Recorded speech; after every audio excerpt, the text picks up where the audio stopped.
आम्ही समर्थ मंडळी, स्वागत आहे तुम्हा सगळ्यांचं पुन्हा एकदा आपल्या न्यू व्लॉगमध्ये.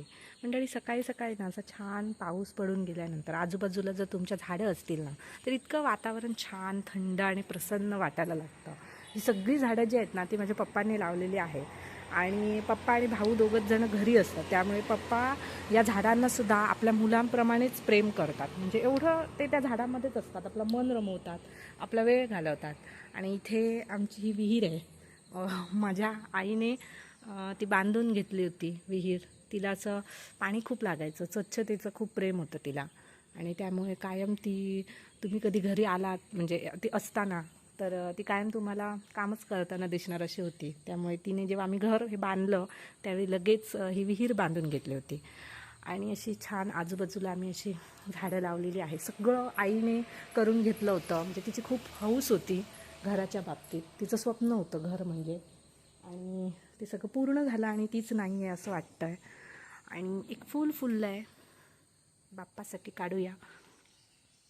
एक फूल मिळालं आहे बाप्पासाठी, बाप्पाला जाऊन घालते. आणि मी पण आता कामाची तयारी करते, कामावर जायचं आहे. सकाळी उठले आणि टिफिन वगैरे सगळं तयार केलं आहे. आणि आता लवकर तयारी करते आणि निघते, उशीर नको व्हायला. तुमच्या माडाला बघा, नारळसुद्धा लागायला लागले. म्हणजे पहिले ना ह्या झाडांना म्हणजे नारळ आहे ते खूप उशिरा लागलं. आणि ते आम्ही पप्पांना सारखे म्हणायचे, पप्पा ह्याला लागणार तरी ना, तुम्ही एवढं सगळं करताय. आणि ज्यावेळी लागलं तेव्हा पप्पांनी मला सगळे दाखवले. आणि तेव्हा ते बोलले होते की आपण जेव्हा मेहनत करतो आणि जेव्हा त्याचं फळ मिळतं तेव्हा ते असं असतं. आणि त्यावेळी मला विश्वास बसला, कारण खरोखर पप्पांची या झाडांसाठी खूप खूप मेहनत आहे अजूनसुद्धा. म्हणजे आजूबाजूची स्वच्छता असेल, सगळं सगळं ते मनापासून करत असतात. त्यामुळे एकदम असं ते आल्यानंतर थंड वातावरण वाटतं. असं घरामध्ये किती पण गरम होऊ दे, पण इथे येऊन असं थांबलं ना की अशी एक थंडगार हवा वाटते. तर चला, वेळ नको, तयारी करूया. तर आता जाऊया आपल्या कामावरती. पप्पांनी आधीच गाडी नेऊन खाली ठेवली. पप्पा अंघोळीला जाणार होते आणि तितक्यात मी जाईन तर म्हणून आधीच नेऊन ठेवल्याने. काय वाटतंय, पाऊस येईल की नाही? रेनकोट घालून जायचा की नाही? काय होतं ना, पहिल्यांदा असं वाटतं पाऊस नाही आहे आणि नंतर जाऊन पाऊसच येतो. तर टिफिन वगैरे ठेवूया आधी डिकीत. मी माहेरी जेव्हा जाते ना, तेव्हा माझा जायचा रूट हा पूर्णपणे मांगेलीला चेंज होतो. आणि जेव्हा मी बोर्डात असते तेव्हा मी ह्या रोडने येते आणि अशी सरळ मांगेलीला जाते. आणि जेव्हा माहेरी जाते तेव्हा ह्या रोडने जाते. इथून येतो सरळ रोड आणि तो मांगेलीला जातो. तर पाऊस असं काळे काळे ढग तर भरलेले आहेत, पण मी पूर्ण तयारीनिशी आहे, कारण पाऊस काय कधी पण येऊ शकतो आणि मला भिजवू शकतो म्हणून. तर आता जाऊया, वेटू मांगेली. मंडळी, 4 वाड्यांचं मिळून बनलेलं हे असं सुंदर गाव, आणि त्याच गावातली एक सुंदर अशी वाडी म्हणजे देऊळवाडी. मागच्या एका व्हिडिओमध्ये आपण फणसवाडीला गेलो होतो, जिथे धबधबा होता. आणि माझ्याच कार्यक्षेत्रातली अजून ही एक वाडी, अतिशय सुंदर असणारी देऊळवाडी. तर आज मी तिथे आले होते माझ्या रोजच्या कामानिमित्त. आणि असा हा पाऊस पडतो आणि निसर्ग बघा किती छान वाटतो आहे. समोर जाणारा छोटासा पूल, त्याच्या पलीकडे असणारं शेत, त्या आजूबाजूला देऊळ आहे. इतकं छान वाटतं ह्या परिसरामध्ये आल्यानंतर. मांगेलीतल्या प्रत्येक वाडीची स्वतःचं असं एक वैशिष्ट्य आहे, तिची स्वतःची अशी एक सुंदरता आहे. तशीच ही देऊळवाडी आहे. आणि इथे आल्यापासून ना आजूबाजूला सगळा पाण्याचाच आवाज येतो आहे. म्हणजे नदी आहे इथे, आणि त्या नदीचा एवढा पाण्याचा खळखळाट सगळीकडे आवाजच त्याचा येतो आहे.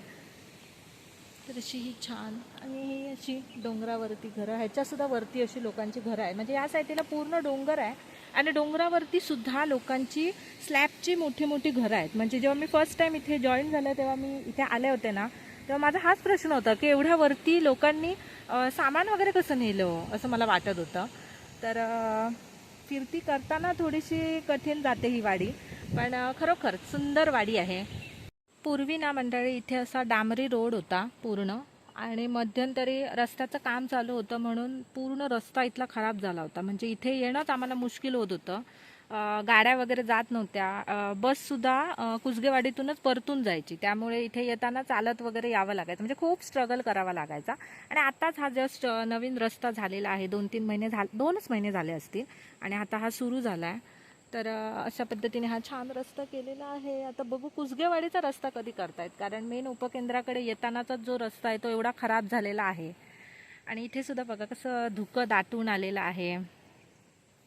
भारी वाटतं इथे असं आल्यानंतर. लोकांनी आपले असं केळी माड सगळं लावलेलं आहे. आपलं आहे त्याच्यामध्ये सुखी राहण्यामध्ये सुद्धा एक वेगळा आनंद असतो ना. म्हणजे जेव्हा पण मी मांगेलीतल्या लोकांना बघते ना, ते जेव्हा मला गोष्टी सांगतात त्याच्यावरून मला ते जाणवत असतं की त्यांच्याकडे जे आहे त्याच्यात ती लोक खूप स्वतःला श्रीमंत समजतात आणि त्याच्यातच खूप सुखी असतात. दिवसांनी मी अशी पाण्याने भरलेली नदी बघते, असं पूर्ण खळखळाट येतोय हा. आणि हे मला पाणी वाटतं वरतून जिथे शाळा आहे तिथून सुरू होतं, तिथून वरून हे पाणी असं खालती येतं पूर्ण. इथल्या ना घरांचं एक वैशिष्ट्य आहे. म्हणजे बघा, गाव म्हटलं की आपण कसं घरं जवळ असतात, पण इथे तसं नाही आहे. अर्ध्या अर्ध्या अंतरावरती म्हणजे 4 घरं आहेत, मध्ये पूर्ण नंतर गॅप, त्याच्यानंतर परत पुढे 4 घरं अशी वाडी आहे.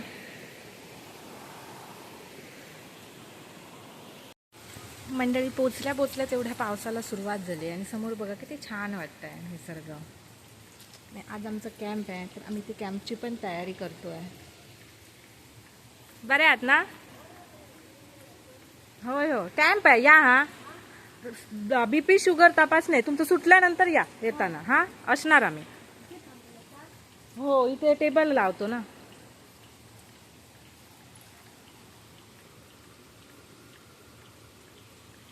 छान वाटतंय बाहेर. आवाज व्हिडिओमध्ये येतोय का? असं मोठा ओढा आहे, नंतर दाखवते तुम्हाला. त्याचा खळखळून आवाज येतोय.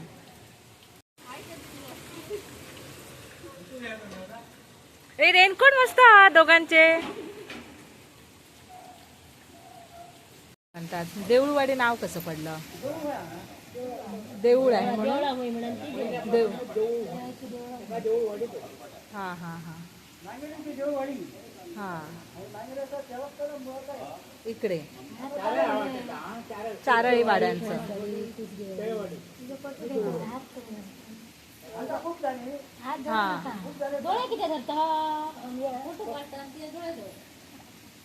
आज म्हणजे मूळ देवस्थान इकडे आहे सगळ्या चारळी वाड्यांची.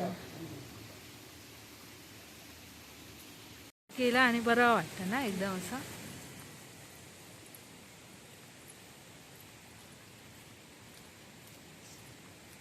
काका इकडे तिकडे कुठे चालले तुम्ही? देवळात जाता?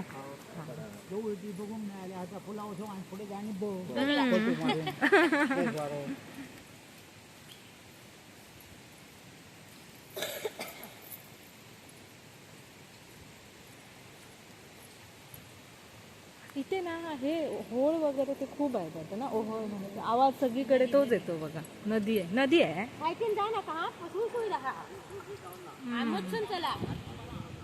कसलं भारी वाटतं ना.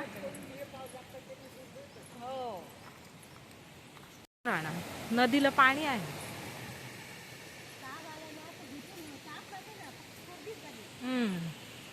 घर कशी बघा उंचावरती एकदम अशी बांधतात ना. त्यांच्यानी ते बांधलं ना. मांगेलीला येताना ना मंडळी, मांगेलीचं हेच वैशिष्ट्य आहे की इथे अनेक निसर्गाचे चमत्कार असे बघायला भेटत असतात. आणि त्यातलाच हा एक छोटा धबधबा जो जे तुम्ही येताना मांगेलीला जेव्हा एंटर करता तेव्हाच वाटेवरती तुम्हाला भेटतो.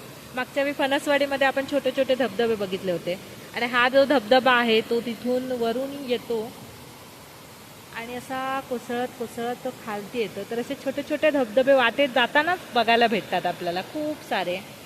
अजून एक असाच एक पुढे आहे, आणि ह्याचा आवाज तर एवढा खळखळून येतो ना, ते पहिल्यांदा तर असं भासत होतो की पाऊस वगैरे येतोय. तर आता संध्याकाळ झालेली आहे आणि मी चालले माझ्या घरी. मंडळी अजून एक धबधबा. असे बरेच धबधबे ना असे वाटेमध्ये जाताना भेटतात. मग असे आपण तिकडे एक बघितला, हा आता अजून एक धबधबा.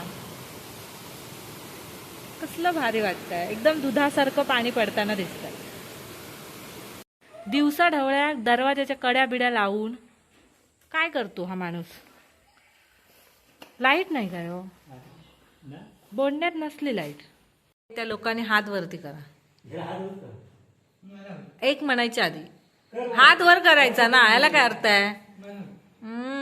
चहाला 1 नंबर झील. पप्पांनी हात वर केला नाही. पप्पा तुम्हाला? मला हवी. मला मला मला मला. तू मोठा आहेस, तू छोटा भाऊ आहेस माझा. 7 वाजलेले आहेत. देवाचा दिवा वगैरे लावला आणि आता प्रथमेश तू चहा करतोस आज पण का तू कर मी कर असंच करत राहा. उद्या मी दीदीच्या घरी चालले राहायला. तुला सगळं करून जाते. उद्या मी बहिणीसोबत राहणार आहे.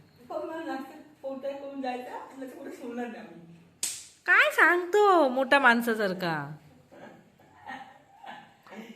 पप्पा ते टीव्ही वाल्याला हे करा, रिचार्ज फुकट जाणार टीव्हीचा. हा आज पाऊस होता मांगी देऊळवाडी, पाऊस पडत होता कितकासा आणि काय समजत नव्हतं. आई पण फोन करत होत्या. चला गरम गरम चहा बनवूया आता. मंडळी जेवण रेडी झालेलं आहे. आज माझा उपवास आहे आणि पप्पांसाठी. कोणाचा फोन पप्पा? भाऊजींचा फोन आलेला आहे. पप्पांना जेवायला वाढेल पहिलं. प्रथमेश तुला पण वाढलाय. हा चल चल जेऊया. आईनी छान असं अळू करून दिलं होतं. आई असं काही केलं की माझी आठवण काढतात आणि मला पाठवून देतात. मस्त वाटतं ना कलर वगैरे. तर आता तुम्हाला वाढू ना पप्पा. मंडळी आता आमच्या सगळ्यांची जेवणं झाली आणि मला मिळाला आहे आमच्या घरातला हा आमचा जुना अल्बम. तर ह्या फक्त अल्बम नाही आहे, तर या सगळ्या आठवणी आहेत ज्या माझ्या आईच्या म्हणजे बाबांच्या आमच्या लहानपणाच्या आहेत. तर त्या आठवणी. ही माझी आई आहे बघा किती छान दिसत होती लग्नामध्ये. आणि माझे पप्पा. जुने फोटो आहेत ते आम्हाला आमच्या लहानपणीमध्ये असं घेऊन जातात. आईच्या पप्पांच्या लग्नाचा हा अल्बम आहे. हे माझे मामाकडचे आजोबा आहेत. माझी आजी आहे, त्यावेळी ती बरी नव्हती. तिची तब्येत आणि तिने लग्न अटेंड केलेलं म्हणजे करावंच लागणार होतं, तिच्या मुलीचंच लग्न होतं. तर ती खूप त्यावेळी अशी आजारी होती. तर असे हे सगळे फोटो आहेत. प्रथमेश आहे का या अल्बममध्ये पतू? हाय तुझं पण आहे? माझं पण आहे. छान छान फोटो आहेत बघ. यातले सगळीजण आता किती कोण कोण मोठे. म्हणजे आम्ही ना लहान असताना सुद्धा म्हणजे ज्यावेळी आई होती पप्पा होते तेव्हा आम्हाला हे अल्बम आम्ही जेव्हा बघायला काढायचो त्यावेळी आम्हाला असं दाखवायचे की ही व्यक्ती ही आहे, हा तो आहे, ही तिकडची आत्या, ही तिकडची मावशी, असं त्यावेळेस ते दाखवायचे. आणि तुम्हाला एक सांगतो, ही दोघ जण कोण आहेत? हवेवर घालायला पाहिजे तो. ही दोघं जण कोण आहेत माहिती आहे का तुम्हाला? हा माझा पोलीसवाला मामा आहे आणि ही माझी मामी आहे. आणि ही छोटी छोटी दोघं जण कोण आहेत? मी आणि माझी दीदी. त्यावेळी आता ना ते फोटो बघून आम्हाला असं म्हणजे हसायला येतं. आणि त्यावेळी असं जेव्हा आता आम्ही हे फोटो बघतो तेव्हा मी आणि माझी दीदी म्हणत असतो की कशा होतो ना आम्ही लहानपणी बघा कशी. आणि मी बघा कशी होती, क्यूट क्यूट. आणि हे माझे पप्पामध्ये काय बदल झाला नाही. माझे पप्पा तेव्हा जसे होते तसेच आता आहेत, फक्त आता जरासं एज वाढलं आहे असं मला वाटतंय. ही पूर्ण माझ्या मामाकडची फॅमिली आहे. हा माझा सुरेश मामा, हा माझा मोठा मामा, भाई मामा, माझी आजी, माझे पप्पा, आई, म्हणजे मामाकडचे आजोबा, माझी मावशी आणि माझा मामा. मावशी बघा माझी कशी दिसायची. त्यावेळी अशी हिरोईन होती माझी मावशी. तिला त्यावेळी करिश्मा कपूर सुद्धा सगळे म्हणायचे, असं आई मला सांगायचे. छान दिसायची माझी मावशी. आणि इथे सुद्धा आम्ही दोघं जण आहोत. ही दीदी आहे ब्ल्यूवाली, ही माझे आजोबा आहेत, आजी आहेत आणि ही छोटूशी मी आहे. मी लहानपणी खूप क्यूट होते असं मला वाटतं. अगेन इकडे आम्ही ना कॉलनीमध्ये राहायला होतो आणि तिथे ना आमचे अशा ह्या सगळ्या रूम्स होत्या. माझा व्हिडिओ बघणारे जर कोण आमच्या कॉलनीमधले असतील तर त्यांनी मला कमेंट करू शकतात की मला बघायचं आहे किती जण बघतायत व्हिडिओ कॉलनीवाले. तर ही माझी दीदी आहे आणि ही आमची पिया दीदी आहे, आमच्या शेजारी होती ती. आणि अगेन ही छोटीशी डॉल मी आहे. मला लहानपणी फोटो बरे यायचे ना पप्पा. आणि ही बघा हे छोटंसं बाळ कोण आहे माहिती आहे का? ही माझी दीदी आहे. दीदी आमच्या लहानपणी खूप मोठी होती ना पप्पा. दीदी लहानपणी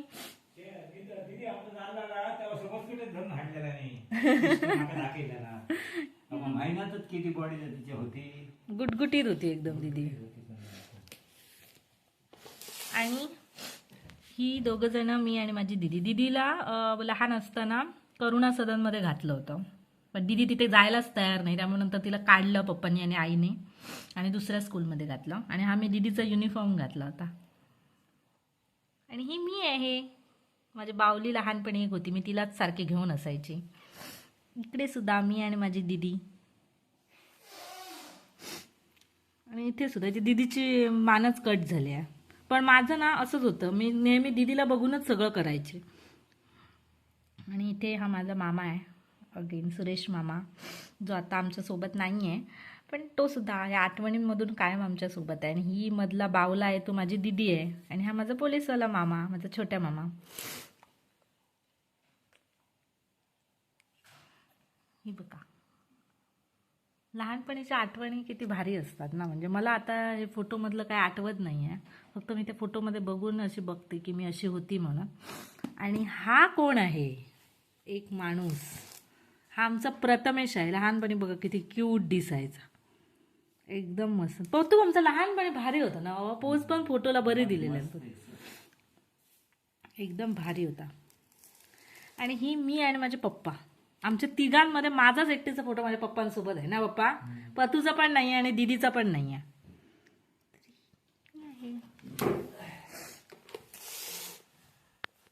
इथे माझी मान कट झाली आहे.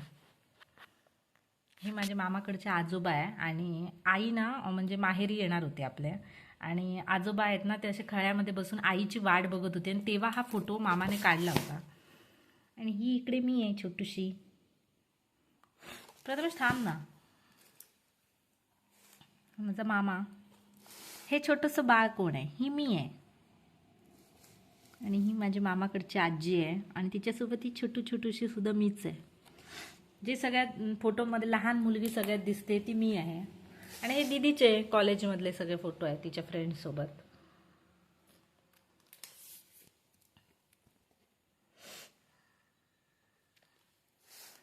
इकडे बघा, ही मी. पप्पा गेले माझे बेळगावला, डान्स करून दाखवत होते मी माझ्या मामाला, आणि तेव्हा मामाने फोटो काढला होता. इकडे दीदी आहे. या फोटोमध्ये सुद्धा मी दीदीलाच बघत होते. ही पण दीदीच आहे. ही मी आहे. ही पण मी आहे.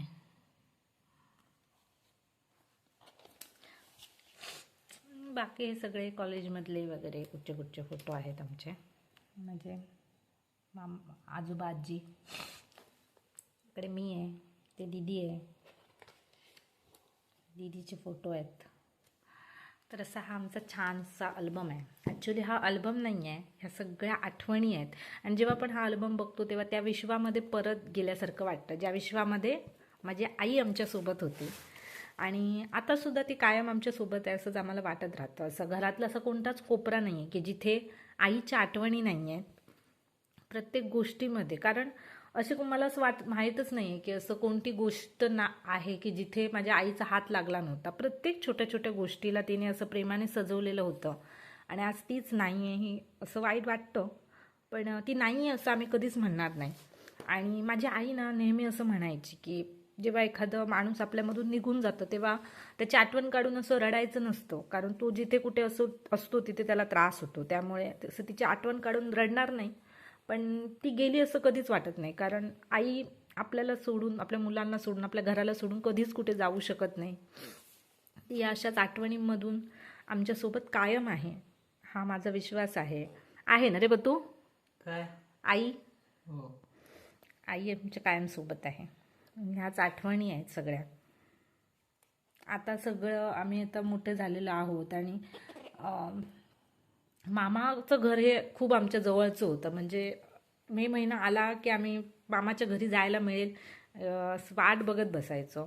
आणि आता मे महिना येतो जातो, सगळीजणं आपल्या कामामध्ये बिझी असतात, आणि पण त्या आठवणी आहेत सगळ्या. म्हणजे दर मे महिन्याला आम्ही, मावशीची मुलं आणि माझ्या मामाची मुलं सगळी आम्ही एकत्र खूप मजा मस्ती करायचो. आणि तीसुद्धा मामाची मुलं आपल्या मामाकडे न जाता सगळी आम्ही आमच्या मामाकडेच असायचो. म्हणजे ती आपल्याच घरी यायची आणि आम्ही आमच्या मामाकडे जायचो आणि खूप मजा करायचो. तर आता सगळीच जणं आम्ही जॉबला आहोत, त्यासुद्धा त्यांच्या करिअरच्या मागे आहेत. तर असं वाटतं पुन्हा एकदा सगळ्यांनी एकत्र यावं, पण सगळे एकत्र आले तरी त्याच्यामध्ये माझ्या आईची कमी कायम असेल. तर अशा ह्या आठवणी आहेत. तर अशा पद्धतीने आता आपण व्लॉग एंड करूया आणि व्हिडिओ पूर्ण बघितल्याबद्दल थँक्यू सो मच. बाय.